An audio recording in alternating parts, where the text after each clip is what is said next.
We're taking a look at question 11 here, which is from a passage about electronic medical records. The best way to address these concerns about accuracy and privacy are not to avoid adopting electronic health record systems, but rather to implement them effectively. The benefits of fully transitioning from paper to electronic health records far outweigh any perceived disadvantages. Okay, so our choices are this underlined thing, which is the no change option, are. That's choice A. Choice B is have been. Choice C is had been. And choice D is. And whenever I see a bunch of different verb forms here in the choices, I know that one of the things I'm going to have to check for is subject-verb agreement. We're looking for agreement in both tense and number. Tense is when something happened. Is it happening now? Did it happen in the past? And number is about whether or not the subject of the sentence is singular or plural. Are we talking about one thing or more than one thing? And subject-verb agreement questions will show up between 1 and 3 times on test day. Now, real quick, let's review what's the subject of a sentence. It's not just what the sentence is about, it's a specific function in grammar. So the subject of a sentence is the noun in the sentence that performs the main verb. So in the sentence, Balthazar eats a sandwich, we have 2 nouns, right? We've got Balthazar and we've got sandwich, but only one noun is performing the main verb, which is eats. Who's doing the eating? Balthazar is. Because Balthazar is doing the main verb, we know Balthazar is the subject of the sentence. Balthazar is also just one person, so we know that Balthazar matches up with eats, the single form of the verb. Balthazar eat a sandwich would be wrong. A side note here, in English, plural nouns gain an S, but plural verbs lose an S. Compare the cat sleeps to the cats sleep. This is only true in present tense, so it won't apply all the time, but it's something to consider.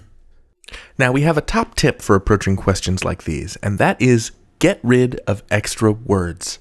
If there's a lot of stuff between the subject and the verb in your sentence, just cross it out.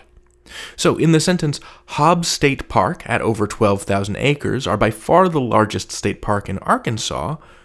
What's the subject? What's doing the main action of the sentence? All right, well, I guess Hobbs State Park, right, is doing the main action of the sentence. And what's the verb it's doing?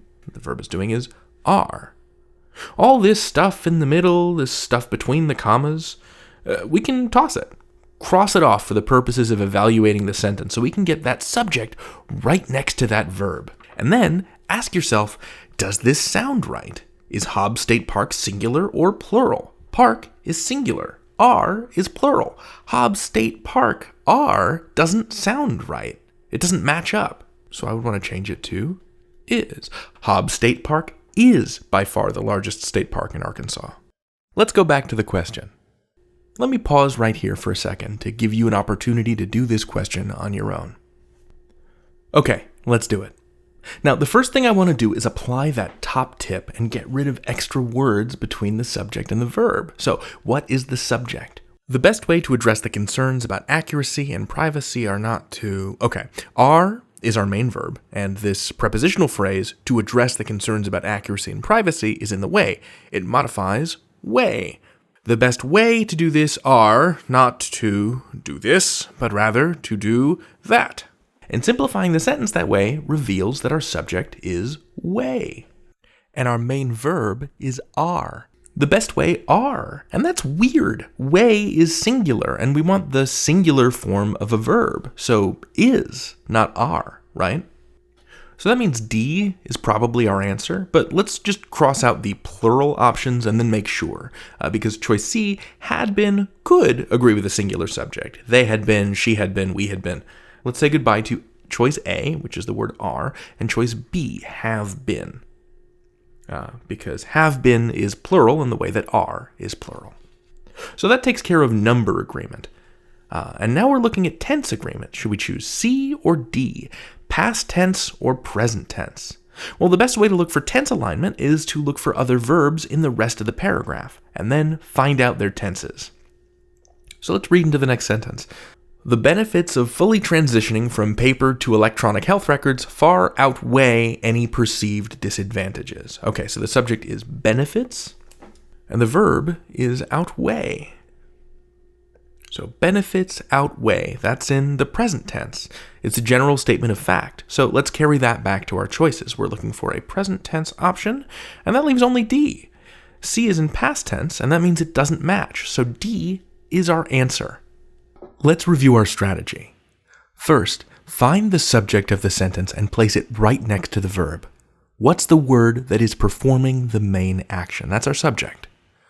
Then match number. Does the subject agree in number with the verb? If the subject is singular, then it needs a singular form of the verb.